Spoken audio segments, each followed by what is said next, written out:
Hello, everybody. Charles from GMAT Ninja here. Welcome to the Ask Me Anything GMAT Clarity Series, episode number 4. Today, we're talking about quant problem solving. Going to have 2 different problem solving videos in this series. First one is today, basics, priorities. Are you focusing on the right things when you study for quant?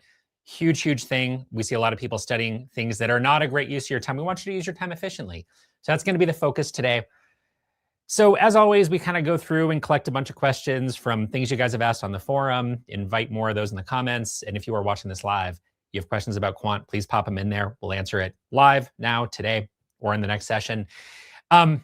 Really boils down to a few things. Let me toss the questions on the board. Everything boils down to these things. Which quant topics are the most important? What should I be studying? Get a lot of people going, yeah, probability and combinatorics. Those are super important. I should study those. And the other one is variants of, hey, I've studied a ton. I've studied for hundreds of hours, thousands of hours in some cases. Why is my score still not what I want it to be? And again, next episode, we're going to talk about kind of higher level quant, things that are a little bit harder for people, get into some more of those weeds. Today, the focus is going to be things that look easy, things you should know how to do and you miss anyway, and also making sure you're studying the right things. We'll also get into time management in the next episode. All right. So it's really just gonna be those 2 things. Are you focusing your energy in the right places? What are those places? And if your scores doesn't seem to be moving, why is that? Okay. So what I've written on the board to start this session, I've got 2 different groups of topics. And we don't have a huge group watching this live, but if you are watching this live, please let me know what you think. Group 1, probability, rates, combinations, permutations, factors, multiples, remainders, statistics, overlapping sets. What percentage of all quant questions do you think that is? Group number 2, 3 topics, broad ones to be fair. Algebra, arithmetic, percentages. What percent of all GMAT questions do you think those topics take up? So if you're watching live, I know it's not a huge group today. Please toss in your thoughts while I talk a little bit about where I'm going to get the answers to these questions from. So if you're watching this live, let me know what you think. Give me a percentage for this, percentage of this. What do you think is more important and by how much? Okay, so here's what I've done over the course of, well, I've been teaching for about 26 years, teaching GMAT for about 26 years. I've also recently, as we're kind of in a new era of the test changed in 2024. We're filming this in early 2026. And I've gone through every official question that is currently in print by GMAT, so more than 1,000 quant questions, and categorize them really carefully based on what is the core skill that is required of you to get this question right. So I've got really detailed data on absolutely everything, much more granular than just this.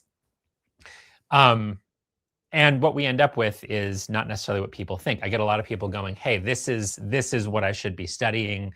We have students who ask us constantly, hey, I want more practice on probability. I want more practice on combinations, permutations.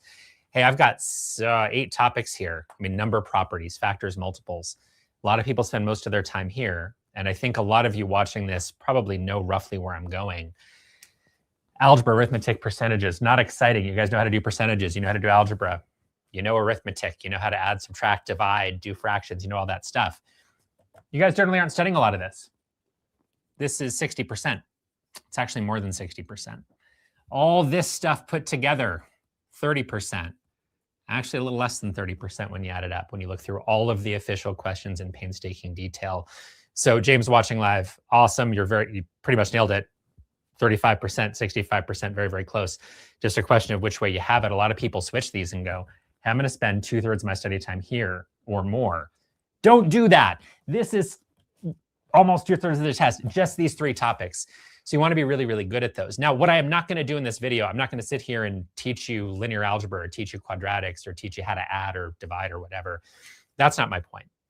The point is, why is it that when you've studied this stuff your whole life, you use it every day, you use it all the time, why is this stuff causing you trouble? It's not because you don't know the topics in most cases. Some of you might need some refreshers on it, and if so, that's great. That's not quite what this video is for. It's going to be about when you make mistakes, when test takers make mistakes on these things that sound fundamental, sound boring. Why are you making those mistakes? What is it about your process that causes trouble? What is it about your mindset that causes trouble? How does the test kind of create questions where a lack of flexibility is going to hurt you on these things? So I'm going to walk you through some questions that a lot of you are really likely to miss, not because of the math, but because of how you're approaching it. So that's going to be the main focus here.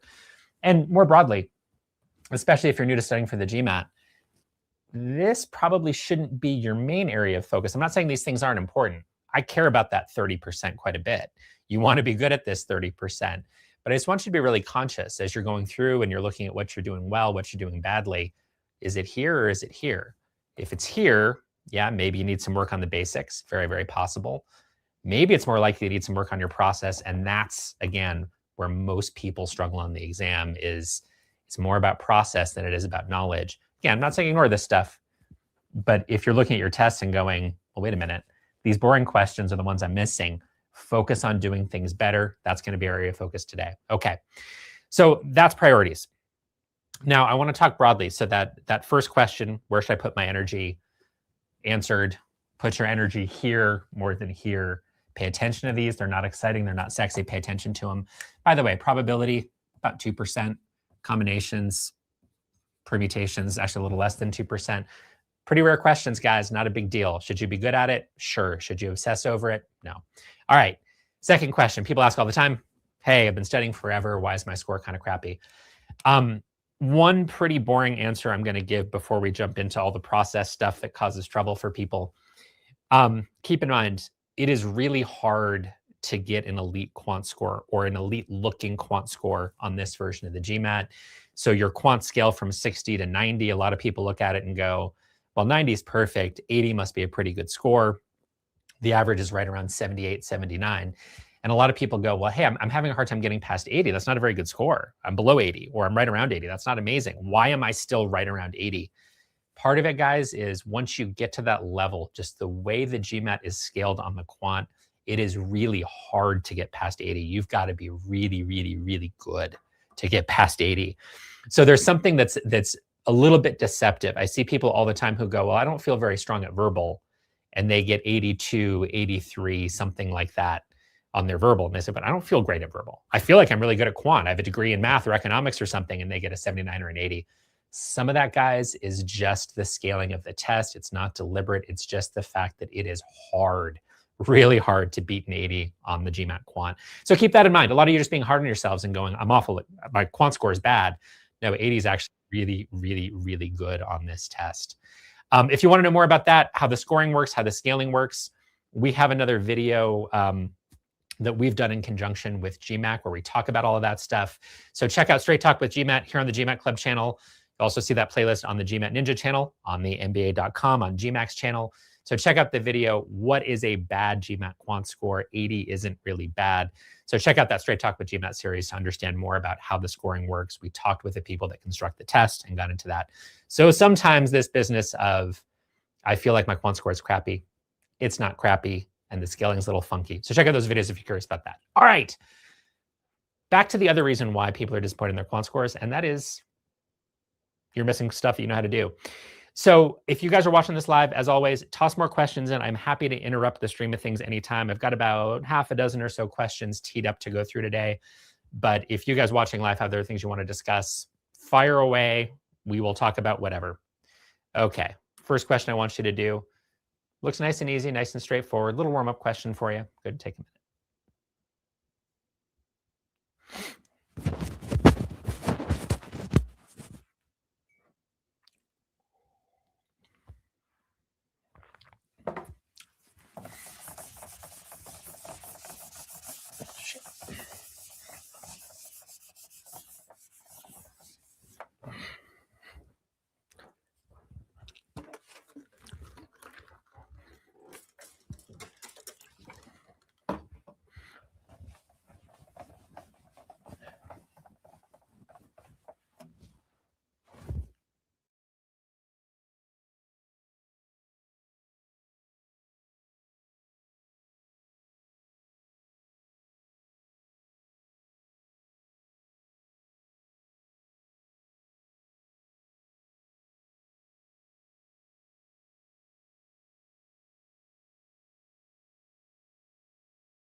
All right, live group as always. Keep putting your answers in there. Helps me make the video better for everybody. Okay. Question looks pretty straightforward, just a little warm up. So I've got a retailer selling an appliance for 30% above the cost. Made a profit of $21. So what was the sale price of the appliance? And apologies for my absolutely beautiful handwriting. I do the best I can. We're doing this live, so I'm writing a little quickly. So apologies, it's not beautiful. All right, pretty straightforward. And again, my goal here, I'm going to assume that you guys know the basics of percents, algebra, profit, loss, all that stuff. So profit is always just your revenue minus cost, or selling price minus that wholesale price in this case. So what do we know? We know the profit's $21. Great. We've got the cost, and we know that the selling price was 30% above cost. So if the selling price was 30% above cost, we could say that 1.3C was your selling price, 30% above cost. So 1.3C, there's your revenue. C is your cost, nice and straightforward, very easy equation, no problem at all here. 0.3C, if you prefer fractions, that's great. I'll rewrite the 0.3 as 3/10. Usually makes it a little bit easier. Go ahead and divide. So C is going to be equal to 21 times 10 over 3. 7 times 10, that's 70, and the answer is D. Anybody do this? I know some of you did. This is not a hard question, obviously. Like, the point is not I'm teaching you a bunch of math here. The point is, this is the mistake I see over and over and over. I've given this exact question to literally hundreds of students, so of the other tutors that work at GMAT Ninja, and about 40% pick 70. If you did that, here's the problem. What I want you to do every single time you do a GMAT problem solving question, always read twice, always be careful plotting your path before you jump in, see if there's an easier way to do it. Very straightforward question here. Not a lot of action there. Check your work as you go, as being very methodical, very careful. Really important. Fourth thing you should always do, reread, recheck. Make sure you're answering the right question. I see people all the time go, hey, I solved for C. I got my variable at 70, and there's my answer. But that's the cost. What's the question asking me for? It's asking me for the sale price. What's the sale price? Sale price is 1.3C, or it's $70 plus the markup, 91. So E is your answer. So again, if this was no problem for you, great, good for you. That's awesome. But again, got tons of data on this particular question. We've been throwing out there to students for years. Huge proportion of people who know how to do the math miss this question. And now, back to the original question. What is this video all about? Why is my quant score still disappointing? If you're sitting there going, hey, I've studied, I know my math, this might be the kind of mistake you're making. So every time you do a quant question, I want you to make sure you're reading every question twice at the beginning, make sure you're answering, you're not missing some little piece of it. Just as importantly, read it one more time at the end and go, am I answering the right question? Because if your score is lower than you think it should be, you might be walking into that sort of mistake way more often than you think. All right, that was your warm-up, guys. One more question coming at you. And again, if you're watching this live, we love the harassment. Ask questions, veer off topic. Happy to answer anything you guys want. And here comes question number 2.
All right, if you're not watching live, you need more time, feel free to hit that pause button. If you are watching it live, please let me know as soon as you have an answer. I'm curious to see what you guys are coming up with.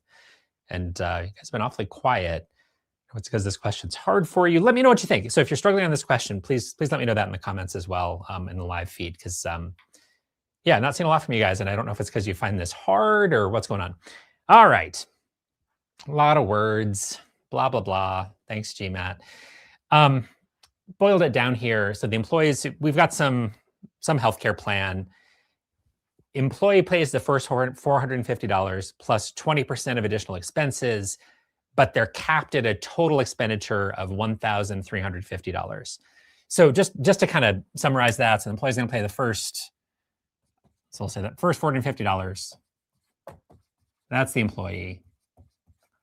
The max is $1,350. And so you kind of, really this question is all about kind of that zone in between, right? So what happens between that $450 and that $1,350? Well, the employee is going to pay $900, right? But that's only 20% of the additional expenses. So they're paying 20% of the additional expenses until they hit that max and the employee doesn't pay anything else. So one way you can think about it is first $450 the employee pays, that max they're going to pay is $1,350. So that's $900. And where does that $900 come from? Well, that's 20% of the additional expenses up to a certain point, right? So I'm going to say 0.2 times A. A for additional expenses.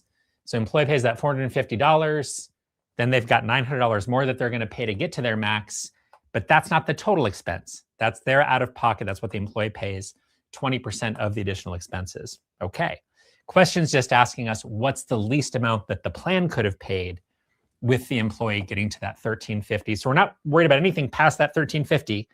Employee's not paying anything else there. That's not part of the question really, because we're only interested in the least amount that the plan paid. Okay, cool. So all we have to do is solve this guy. We're going to get the additional amount. And then there we go. That's the amount the plan paid, right? So pretty straightforward. 0.2, I'm going to change that to a fraction again. I think they're just a little bit easier. If you want to work with decimals, you can. $900 is equal to 1/5 of A. Shake and bake, solve for A, multiplied by 5. And we get 4,500.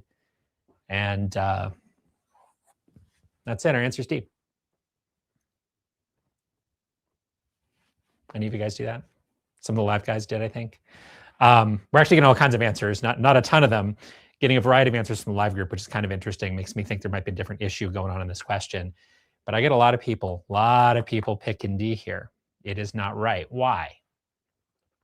So what is this number? That's the additional expenses that led the employee to get to their cap of $1,350. It led the employee to have to pay $900. But what goes on with this $4,500? This is where you can't just stop with the algebra. You can't just stop with the math itself. You've got to go, wait a minute, what exactly am I being asked? What is the context? Kind of apply some common sense, apply some human brain, think about what's going on. And I know that sounds really stupid, but that is the core challenge of this test sometimes is you know how to do the algebra, but the way they frame a question, are you just thinking math and you're just grinding through the math? If that's all you're doing and you're not taking a moment to go, wait a minute, does this make sense?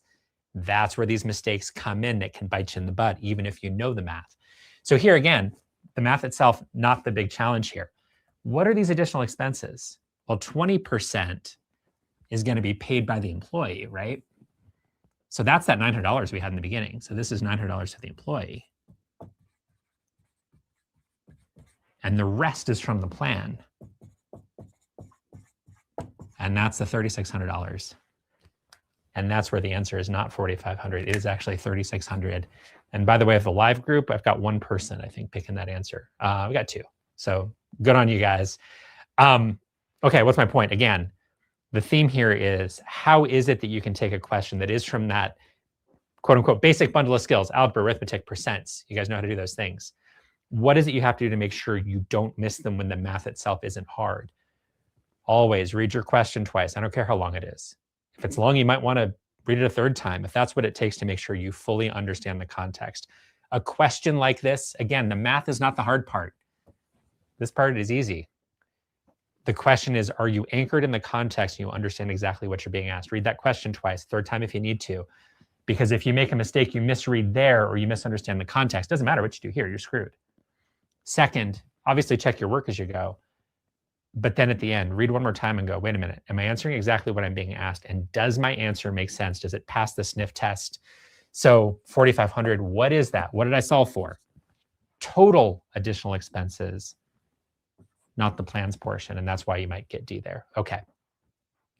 All right. So live group, I'm counting on you. You guys are awfully quiet. That kind of makes me think that you're struggling more on these questions. I don't know if you're just quiet today, but please, on this next one, as soon as you get an answer, please let me know. One quick thing, I did have one question here, Pooja, thank you for this. When I was talking at the very beginning about these kind of two topic groups where you've got the algebra, arithmetic, percentages, not sexy, not exciting, people don't study them. It's more than 60% of quant. And then you've got kind of these topics that people are more likely to study hard: probability, combinations, permutations, rate, statistics, overlapping sets, number properties, factors, multiples, remainders, less than 30%. So again, I'm not saying don't study the 30%. Study everything, guys. Be good at everything if you want an elite score. But that I see the algebra, arithmetic, percentages causing trouble and students don't notice it. And again, some of it is just their process and how they're doing things. Some of it is just understudying it in some cases and overstudying the other things. Great question by Pooja. And as always, Pooja, awesome to see you. So yeah, that group A, so those quote unquote minor topics, probability, combinatorics, rates, and so on. Yeah, they're in data insights too. So, but depending on exactly which of those topics, and this is getting off topic from quant here, they don't necessarily appear a ton. Probability, combinations, permutations, you don't see a lot of them on data insights. Do you see them? Yeah, but it's 2%, something like that. It's pretty rare. Statistics you see more of. To be fair, that is represented more heavily on data insights. Overlapping sets maybe, but the other stuff not really. So data sufficiency, for example, still overwhelmingly algebra, arithmetic, percentages, 60, 70%. So the overall idea holds that if you're not sure why you're performing badly on quant problem solving or on quant-based data insights, I would make the same point that it's more of the money is in the algebra, arithmetic, percentages because they're more common questions. If you're not sure why you're struggling on quant-based data insights, your approach to those questions is much more likely to be the culprit. And absolutely, that 30% matters. Those other topics matter. I just don't want you to overdo it at the expense of the things that might be causing double the amount of trouble for you. Okay. Thank you so much for that, Pooja. And again, if you're watching live, let us know if you have questions about anything else. Happy to discuss. All right, question number 3. One of my favorites, old classic. Enjoy, guys.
One last bit of nagging. If you're watching live, please toss your answer in. And if you're struggling, please let us know that too, because I've only got 3 answers so far, and I'm wondering what's up with everybody else. Give me 20 more seconds.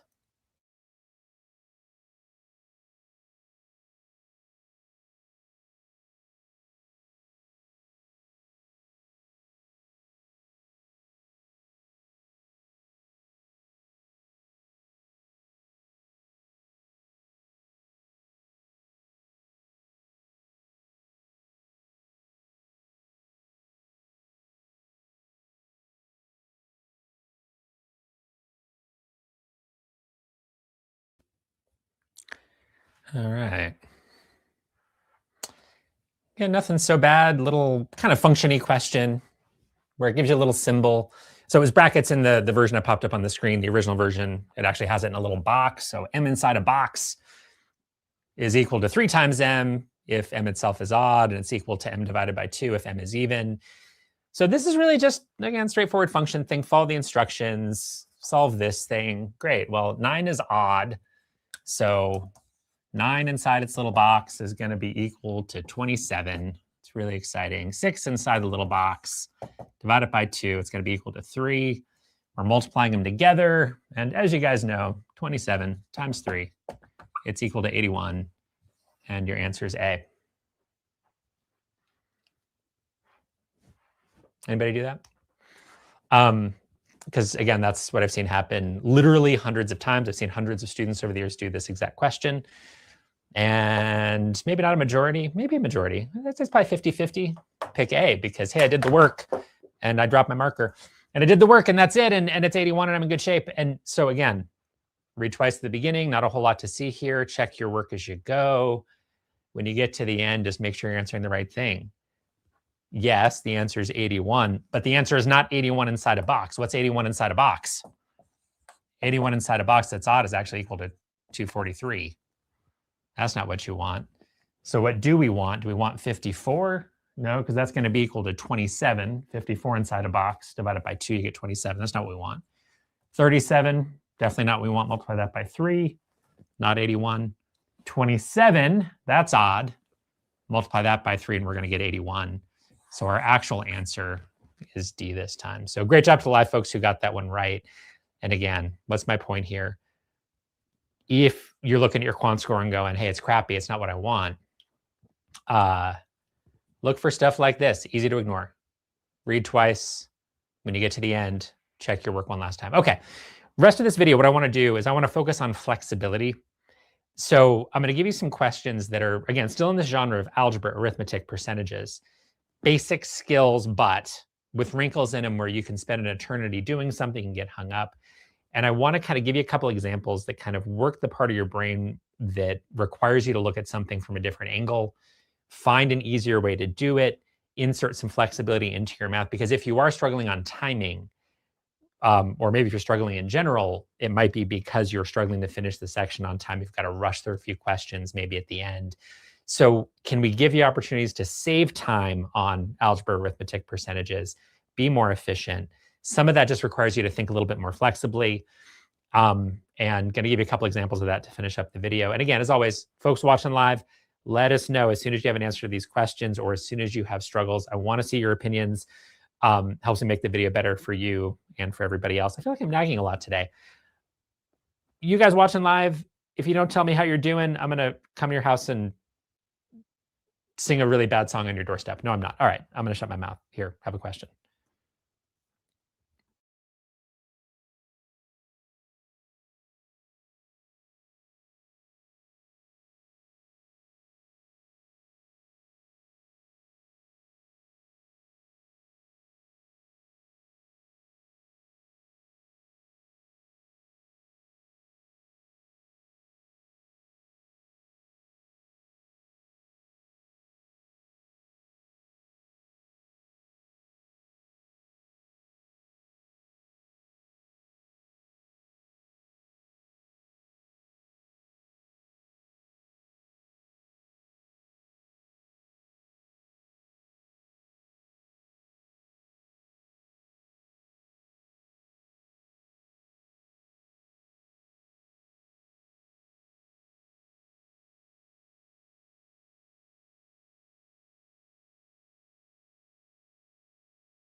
And as always, pause if you need to.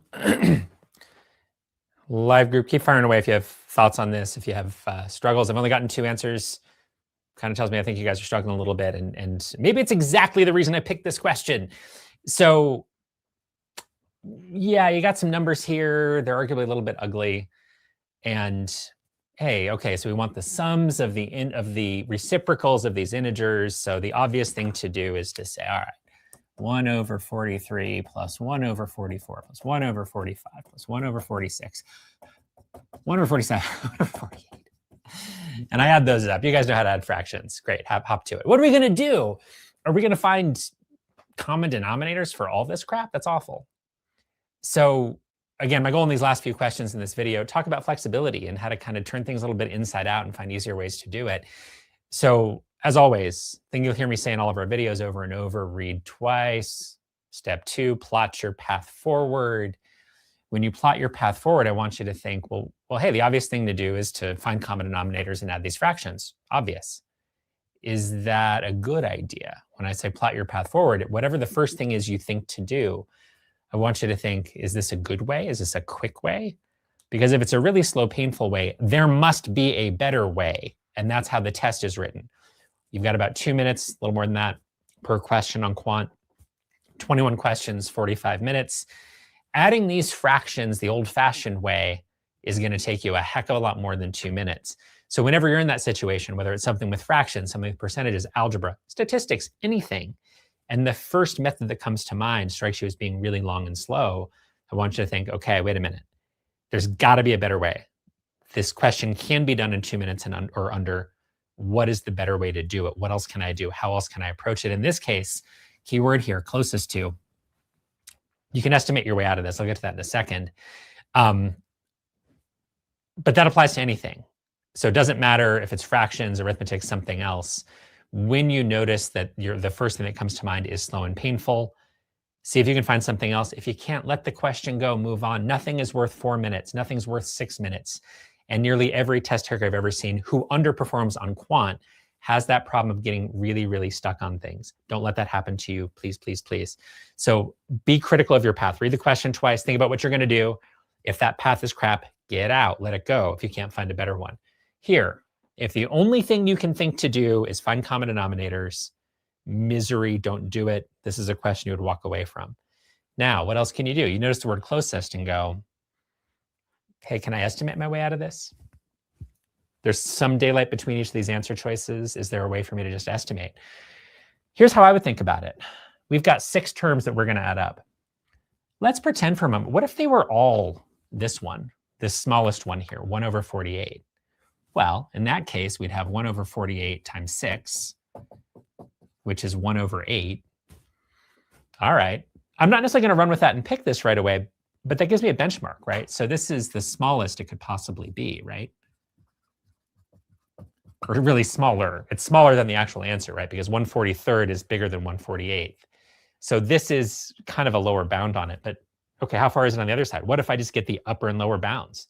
What if I just focus on the most it could possibly be, or something that's clearly more, something that's clearly less that makes sense? See where that gets me. Okay, so I've got 1/8 as one endpoint. 1 over 43 is not a very convenient number because we've got 6 terms. But what if I pretend that it's 1 over 42 here? Okay, that gives me a nice number. 1 over 7, and we know that this is bigger by a good bit, right? So this is too big. So this is kind of the biggest it could be. Can't actually be that value. So it's somewhere between 1/7 and 1/8. I didn't do a lot of math here. Okay, what do I have? Somewhere between 1/7 and 1/8. Well, the closest thing is just going to be 1/8, and that's it. You're done. That's it. Okay, so my point isn't that you're going to see this exact construction that much. Yeah, there's a handful of questions that look a lot like this one. It's more just the thought process. So I see a lot of people barrel through this, try to do it with brute force. Whenever you feel yourself doing brute force that will clearly take you 3+ minutes, I want you to stop and go, is there an easier way? Is there an easier way? Okay. With that, next question I have, if it's the one I think it is, percentage question. This one I think for most people is legitimately harder, but I want you to fight for the same idea. I want you to fight for, okay, what can I do to look at this from different angles and see if I can find the easiest way to do it? May or may not be the last question. I might do one more, might do two more. We'll see. And again, as always, group watching live. I'm seeing a little more action from you guys now. I think you're waking up or something, or the coffee's kicking in. If there's anything else you want to see me discuss in this video, please let me know in the next 5 minutes or so. Happy to talk about anything you guys would like. And here you go, question number 5.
All right, pause if you need to, guys. I think for most people, this one's kind of legitimately tough. But as always, it's about flexibility, the math itself, not hard. Typical GMAT. And again, next episode in this Ask Me Anything series, I'm going to give you some hard stuff. I'm going to try to melt your face off with legitimately hard things, kind of try to give you an overview of what you should do with those. Here, this is about easy math made hard. Made hard, not necessarily meaning that the math itself feels hard, but a lot of you guys miss these questions even when the math isn't that bad. How do you get better at that? It's all about flexibility in this case. Okay, so percentage questions. And again, I've got the little summary here, up 10% in February, down 15% in March, and so on. And what we want to know is just in which month did the sales come closest to being back to where they started. Now, different ways people solve percents questions. Lots and lots of different tools. We don't have time in this video to recap every single one of them. If you want more percents content, plenty of it here on the GMAT Club channel, or come see us over at the GMAT Ninja YouTube channel. Got a bunch of percents videos there too, where we'll kind of take you through the different tools you could use here. Some people like to say, hey, I'm going to pretend that January, the sales were 100. I'm going to pick a number. So it's 100, and I'm going to go up 10%. So then I get 110. And then I take 15% of that and I subtract it. So 15% of 110 is 1650, I think. So I'm going to subtract that, and I'm going to get 9350. And then I'm going to take 20% and add it back on. And very quickly here, you can see that this is just going to cause a world of pain. Look at all these little steps I have to do to get all the way to June. So I've got to do this 5 times, and the numbers are already getting unwieldy. Bad idea. I'm not saying it's always a bad idea to pick 100 as a number. I'm not saying that. I'm saying that it's a very limited tool.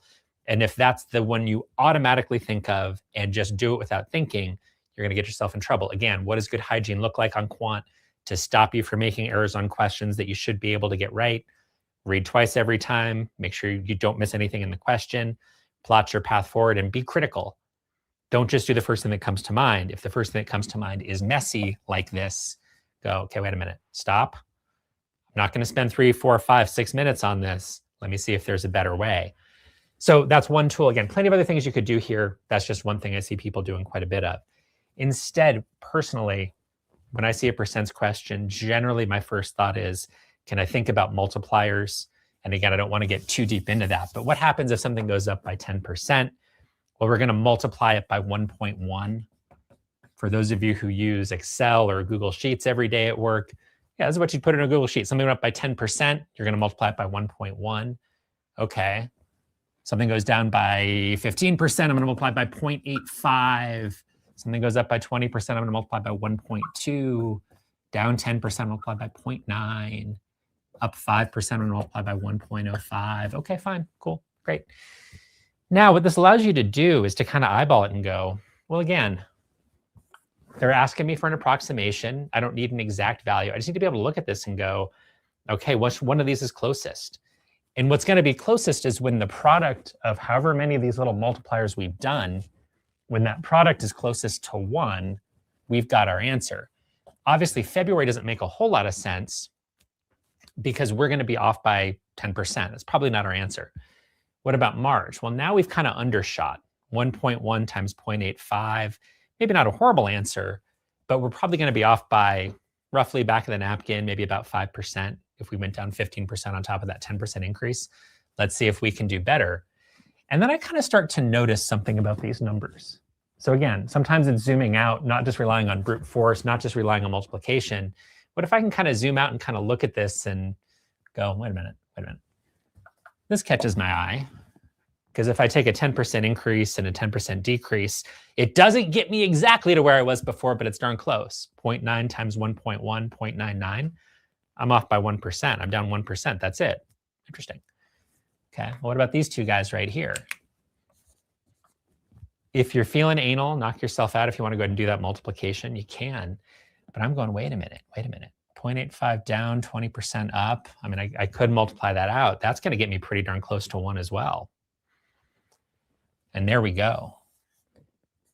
Again, I'm not going to bore you by doing all that multiplication out to cover my butt here. Again, first time I saw this question, I went ahead and did this. I multiplied these two out just to make sure and kind of went, oh, yeah, that gets me really, really close. And that 5% increase there is actually going to take me too far the other way. So again, I'm not going to bore you with the arithmetic here. But yeah, you should be able to kind of step back, eyeball this and go, yeah, I think that's my answer. If you want to take 25 seconds to verify it by doing some of the multiplication, that you absolutely can. But it turns out that that's all you need. That gets you there, and your answer is D. Okay, so what's my point? Again, it's being, I often in our videos when we work with our private tutoring students at GMAT Ninja, we kind of refer to it as step 2. It's flexibility. It's asking yourself, hey, what's my path forward? First thing that comes to mind, is it good? Is it efficient? Is it going to get me there quickly? Or is it something that's going to get me stuck in an infinite tangle or long tangle of arithmetic? It's going to be a long tangle. Ask yourself, is there something better? Is there something better? And I know that clock's ticking and you're watching the clock and going, I can't spend that much time deciding what to do. I got to just do it. No, you want to make a smart investment in going, what is the best way forward? Let me spend an extra 30 seconds figuring out if there's a better path. That's way better than barreling through a really slow way. And what I see so often from people who are really good at math, honestly, you guys, there's a bunch of you guys watching this right now. I think especially the live group, just knowing what time it is in which parts of the world and kind of who our audience is at the moment. A lot of you guys are better trained in math than I am, frankly. I'm American. Our math education system, kind of hit or miss. I wasn't serious about math particularly growing up. Yeah, I've been doing GMAT math for 26 years. But look, a lot of you guys are frankly way better trained in math than I have. You've done a lot more algebra in your life as you hit early part of your career that I had at that point by a lot. Why am I better at the GMAT? I'm lazy. I'm lazy because I look at this and go, I'm not doing a lot of algebra. I'm not going to do a lot of arithmetic because I don't want to. I only have 2 minutes. There's always a way around it. They give me the word closest, for example. I'm looking for a way to be lazy and get out of it. So don't do the first thing that comes to mind. That's step 2 where you're saying, what is my path forward? Is there a better path forward? Please, please invest in that. It pays off hugely, both in terms of finding better paths and also in terms of letting questions go so you can spend that time more wisely on things you can get. And that is a huge component of people being disappointed in their quant scores. And again, a lot of that's going to revolve around that 60%, 65% of the test that's algebra, arithmetic percentages. All right. I think I'm going to go ahead and wrap up here. If anyone has any last minute questions in the live group, I will keep an eye on this. Keep an eye on the chat for any last minute stuff. Okay, next episode in this Ask Me Anything series, if there's anything in particular that you want to focus on, so it's going to be around hard things. I think the working title has been high level traps. I don't usually like the word traps, but what are the things where you can get yourself into trouble with harder questions? I am going to challenge you a little bit more in that video in terms of the content itself than I did in this one. And we're going to talk a whole lot about time management. So if you have anything that you would like to address in the next week, forum thread is in the video description. Go ahead and head over to GMAT Club and let us know if there's anything you'd like us to address. Last quick thing, guys. If you want more of some of these basics, that's not what I wanted to do. So we have free video courses at GMAT Ninja. Check them out. Got lots of stuff here on GMAT Club too. So if you want to switch to the executive assessment or GRE, free video courses on our YouTube channel. GMAT full complete course. So I glossed over a lot of the content here today. I'm assuming you can do algebra, assuming you can do arithmetic, assuming you know all the tools for percents. If you need help on those tools, go ahead and click over to some of these video series and they will help a bit. And all right, with that, if you enjoyed this, hit the like button, hit the subscribe button, tell a friend. Few more of these live sessions. So if you're watching this live or you're watching this in the first week after it's released, please tell a friend. I like having people here. Makes me happy to see comments, wisecracks, harassment, answers to questions. So I love the feedback. So please invite a friend and join us live, same time next week. All right, guys, thank you for watching and have fun studying.